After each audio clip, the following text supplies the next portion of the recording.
Congress, yes, she took a polygraph. She talked to the Washington Post, and then she said, I'm willing to testify. So Republicans are perfectly within their rights to say, okay, let's make this happen in a timely manner. And given the threats in this environment, I think it becomes even more important that they reach a speedy resolution. Are you saying that it is in Dr. Ford's best interest in her safety? I think it's in everyone's best interest to find her to answers. Testify on Monday? I think it's in everyone's. Don't talk Damn. to me like that. Damn. I'm interested in everyone's safety. Don't say I'm spewing BS. Damn. That is. I did. All right.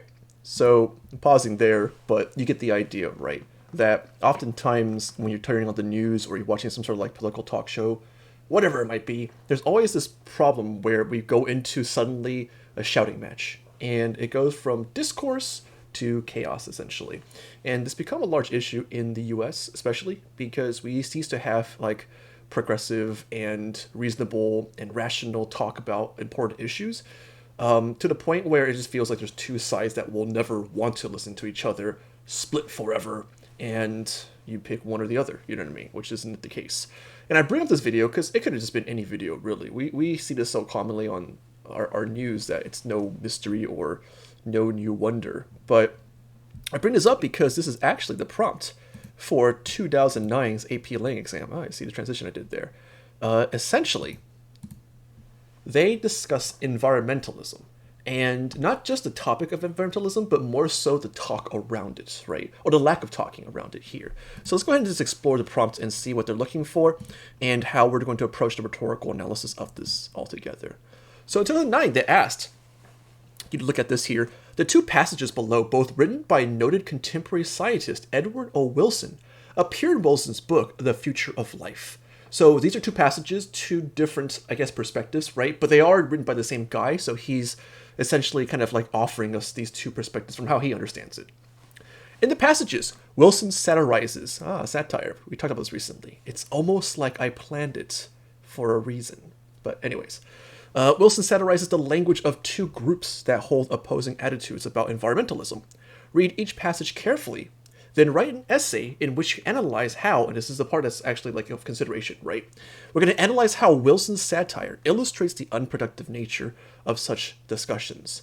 And so as we're looking at these two passages, there should be like some parallels between the two, right? But we're going to analyze how his demonstration of this conversation between two different parties illustrates the unproductive nature of such discussions. Excuse me.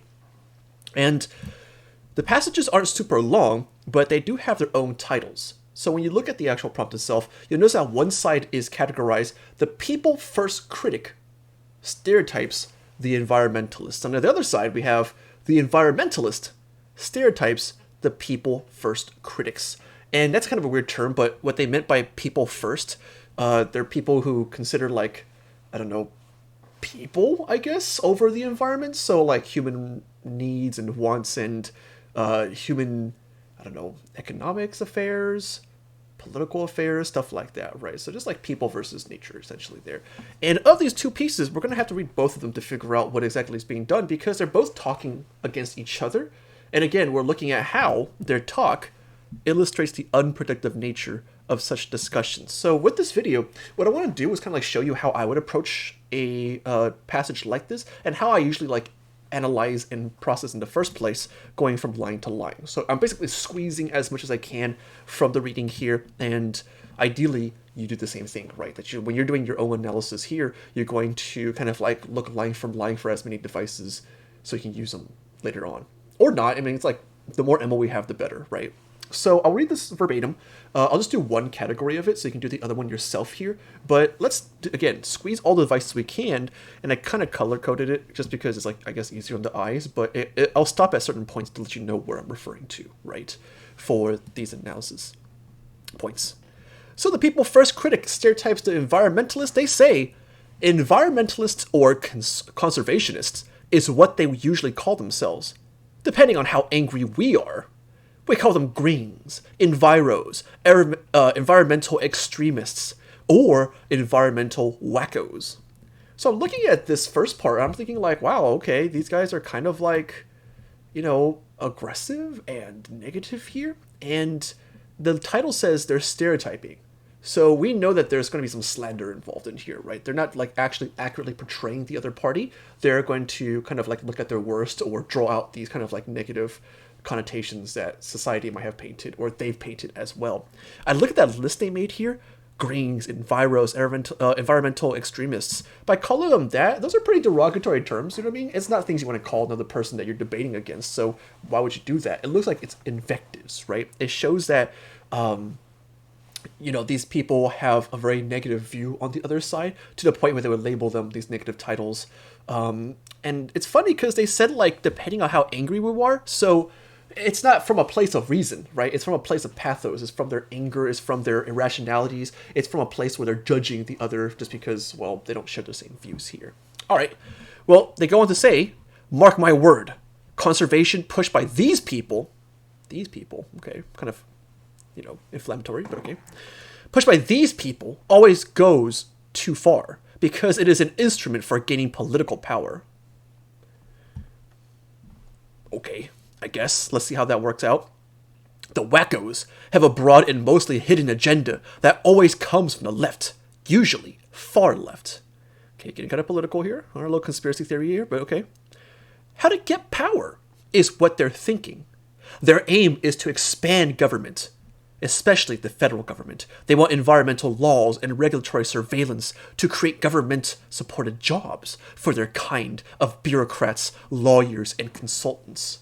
So I'm looking at this already, I'm thinking like, wait, isn't this kind of like logical fallacy to suddenly go from like the environment into like this whole like political scheme about controlling and having power from the far left, right? So there is like this sort of political attributing to this party, this group here. It's ad hominem. It's ad hominem. It's attacking the person, but it's also kind of like a slippery slope where like if we let them do this, then later all this will happen too. So it's a very negative view about this other group. How to get power is what they're thinking. It kind of poses this like rhetorical question, and it makes a caricature of the other side, right? Like they're all schemers, they're all like looking for money and power, and they're like, oh, how do I use the environment for my own advantage here? And it's like, it's not like that, right? Obviously it's not, but they're painting it in that way. So all of this is like a very aggressive look of the other side so far. And so they say, the new class, these professionals have been called. What's at stake as they busy themselves are your tax dollars and mine, and ultimately our freedom too. Okay, so I'm seeing a lot of scare tactic here too, more logical fallacies, right? There's this new class that's coming in, taking everything essentially, your tax dollars and your freedom, whatever that means. So in this case, it shows how there's suddenly like surveillance and more taxes and all this like negative stuff here, if you choose to let the environmentalists take over here. And again, it's slippery slope, and it's just to kind of like make the other person, whoever's listening, think like, oh, that's terrible. I don't want to lose my rights and my freedoms here. Maybe I should be a little bit more careful with these environmentalists. What really is just like this blowing out of water proportion here, stereotyping, right? So let's check the other half of this piece and see how there's more to look at here. They say, excuse me, relax your guard when these people are in power and your property rights go down the tube. Some Bennington College student with a summer job will find an endangered red spider on your property, and before you know what happened, the Endangered Species Act will be used to shut you down. Really?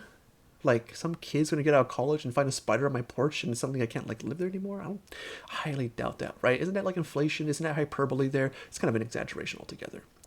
So they further say, it can't sell to a developer, can't even harvest your woodlot. Business investors can't get at the oil and gas on federal lands this country badly needs. So it kind of shows like all the limitations that environmentalists are causing, right? Like all these things that we could have, all these good things, but being limited by the environmentalists. So look at listing, right? We have listing here.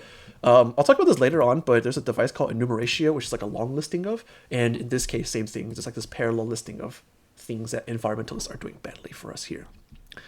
Where am I? Mind you, I'm all for the environment, and I agree that species extinction is a bad thing, but conservation should be kept in perspective. So this guy's kind of like, we call concession. He's doing a little concession where he's kind of like, all right, look, I can agree that environmentalism is good to some degree, or preservation is good to some degree here. So this person's trying to like be fair. Yeah, it's too little too late, you know what I mean? Like, I don't know if this guy can be fair anymore after saying all the stuff that he said.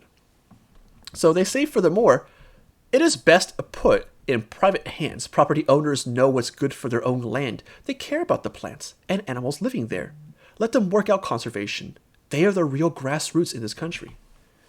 Really? I don't know about that one.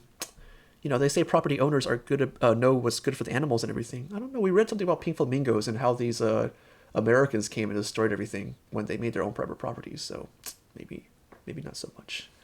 So at the very end, they say, let them be the stewards and handle conservation. A strong, growing free market economy, not creeping socialism, is what's best for America, and it's best for the environment too. And it's kind of like, what socialism? Where did that come from, right? And I guess the whole thing was about politics more than the environment itself. And it goes back to the scare tactics, right? And they kind of like end with like a little sudden throw. It's best for the environment. How? How is it, right? It doesn't really explain. And that's just one side, right? So you're looking at this one side, you think, oh my goodness, like this, there's nothing good about this. There's no real argument being made here. It's just a constant lashing at the other side. So I wonder what the other side's like. Well, you don't have to guess too much. It's pretty much like this one, just with different points, right? And that's what this author was trying to show, really. This author was trying to show that it's unproductive. Both sides are just lashing at each other, and then later, nothing gets done about the environment. I mean, each side gets a little bit of what they want, but never enough. So for this task, I'm going to have you consider the other side then, and to just see the parallels, right? This is like our first double passage that we've done for rhetorical analysis. How can you find parallels between the two and make the connections then to argue that they're pretty much the same person, just different views?